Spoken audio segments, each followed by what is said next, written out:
Hey everyone, Mike Burke here with InsideRealEstatePhotography.com, and in this video we're going to go over some important points to consider if you're trying to decide between the HDR or Flambient method for your real estate photography business.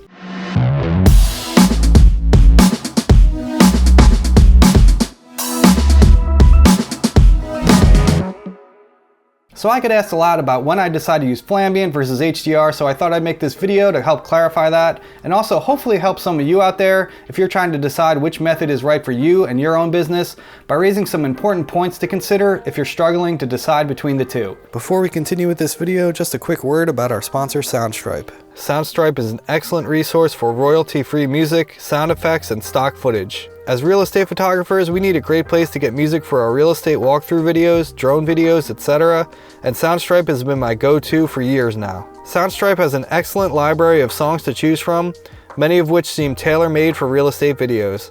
I use songs from Soundstripe for every single real estate video I create, and also all of my YouTube videos on this channel. It's an excellent service that's reasonably priced. I wouldn't promote anything on this channel that I did not use myself and find valuable. If you're interested in signing up for Soundstripe, you'll find a link down in the description of this video, along with a link to a playlist that I've personally curated of songs that are perfect for real estate videos. Don't forget to use my coupon code InsideRealEstatePhotography to get a discount on your subscription. So first I wanted to answer this question about when I use Flambient versus HDR. As many of you probably know by watching my videos, I utilize both methods in my work, and I'll quickly clarify why that is for you right now. The majority of my shoots are HDR using a hand blending editing method. For most run-of-the-mill real estate shoots, HDR is perfectly sufficient and helps get you in and out of homes quickly. I typically do a high volume of shoots, typically in the range of 4 to 7 shoots a day, so efficiency is key for me, and HDR is the most efficient method as far as time on site goes, in my opinion. Also, using a hand blending editing technique when editing your HDR images can yield a very high quality result that rivals the results the Flambient method can produce, so there's not necessarily a sacrifice in quality using the HDR method, in my opinion, if you're editing your images in that manner. Case in point, I've had other photographers think that some of my HDR images were actually Flambient, when in reality no flash was used at all. So when do I use Flambient? I typically use Flambient on higher end, higher budget real estate shoots, and also real estate shoots that are getting full packages such as drone, video, photos, floor plans, Matterport. In other words, shoots that I'm spending a lot more time on that are paying a lot more money. Other examples would be commercial shoots or shoots for designers or stagers. Those would be shoots that I'd be charging higher prices for and therefore willing to invest more time into because I'm being compensated for it. I might bust my flash out on a regular real estate shoot as well, here or there. There's no hard and fast rule for me, I just use my discretion. I'm a firm believer that as this is my profession, I should be proficient in multiple disciplines and be educated on all different approaches, and that's the philosophy I try to teach on this channel. If you want to settle into one method, I think that's perfectly fine, but at least explore other methods and familiarize yourself with them so you have a full understanding of what's out there and what's available to you and what suits you best. Okay, so now let me go over some points that I think are important to keep in mind when choosing between these methods. If you're debating on which way to go, hopefully this will help you with that decision and provide some clarity.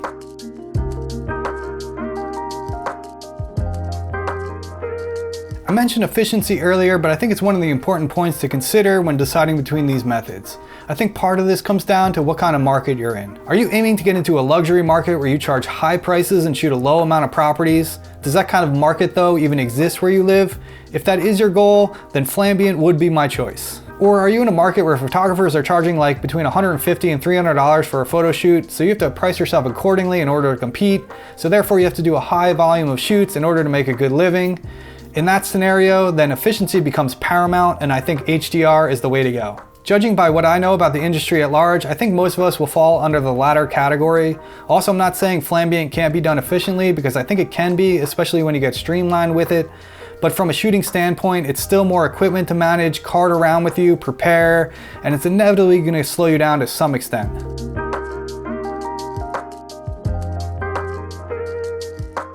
Another point I think you should consider is how you want your business to scale over time.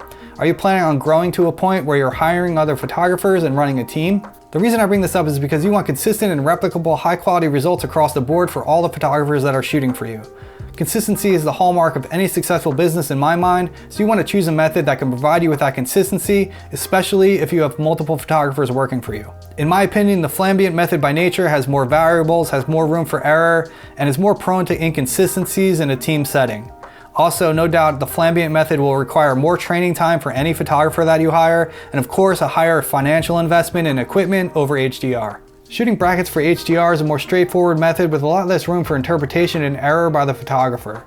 By nature, it's going to lend itself to yielding more consistent results across a team of photographers, while also being less of a time investment in training new photographers, and also less of a financial investment in new equipment.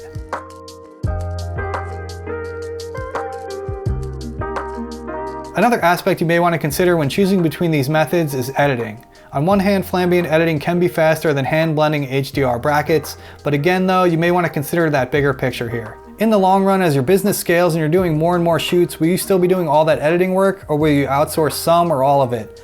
At some point, you may become overwhelmed with all the editing work you have to do, and you may need help with that tremendous workload in order to turn your product around in the timely manner that your clients will expect. The reason I bring this point up is that I believe it's going to be harder to find an editor or editors that are going to be able to do as consistent and good of a job editing Flambient images as they would HDR. I've tried outsourcing some Flambient images in the past, and I did not get good results back. Again, with the Flambient, there's more up for interpretation here when it comes to the editing, and the editor may not know where your head was at when you shot the images and did your flash shots, and how you want it all put together. Of course, it is possible to work with an editor and train them on how you want your Flambient images edited. I'm not saying at all this is not possible, I just think it's more difficult to achieve. The point I'm trying to get across is that HDR is just more straightforward in both the shooting and editing aspects, so when working with multiple photographers and editors, it may be the way to go.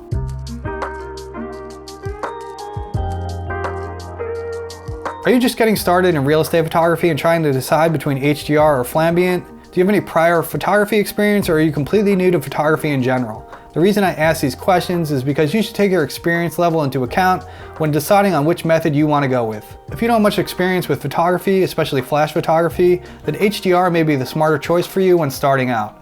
Adding a flash into the mix will obviously make things more complicated and overwhelming for you in the beginning, while HDR you can just concentrate on your composition and taking your shots. Again, HDR is just a more simple and straightforward approach overall. I'm definitely not trying to discourage anyone out there from doing Flambient. I just want to raise these points as food for thought to consider when starting out and in general. These are definitely valid points to consider.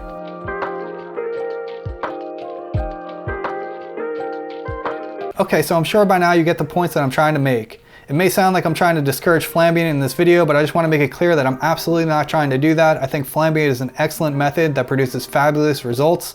I simply think there's just some things to consider about it, especially if you're thinking about scaling your business in the future. However, if you plan to remain a solo act and do all of your own editing, then the Flambient method would definitely be my choice. As I said, I shoot more HDR than Flambient personally, but I actually enjoy shooting Flambient the most.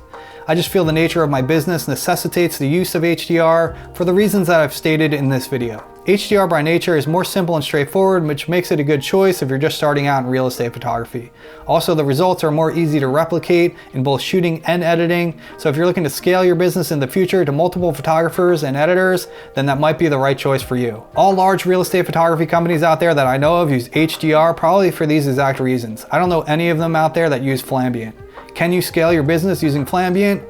Yes, of course it's possible, but I think it's just going to be more difficult and require a heavier time investment into training and a heavier financial investment into equipment. Alright everyone, that's it for this video. If you have anything to add to this conversation, please leave a comment down below. If you found this video helpful, please hit the like button and subscribe to the channel. I really appreciate your support. Thanks so much for watching this video, and I'll see you again soon on the next one.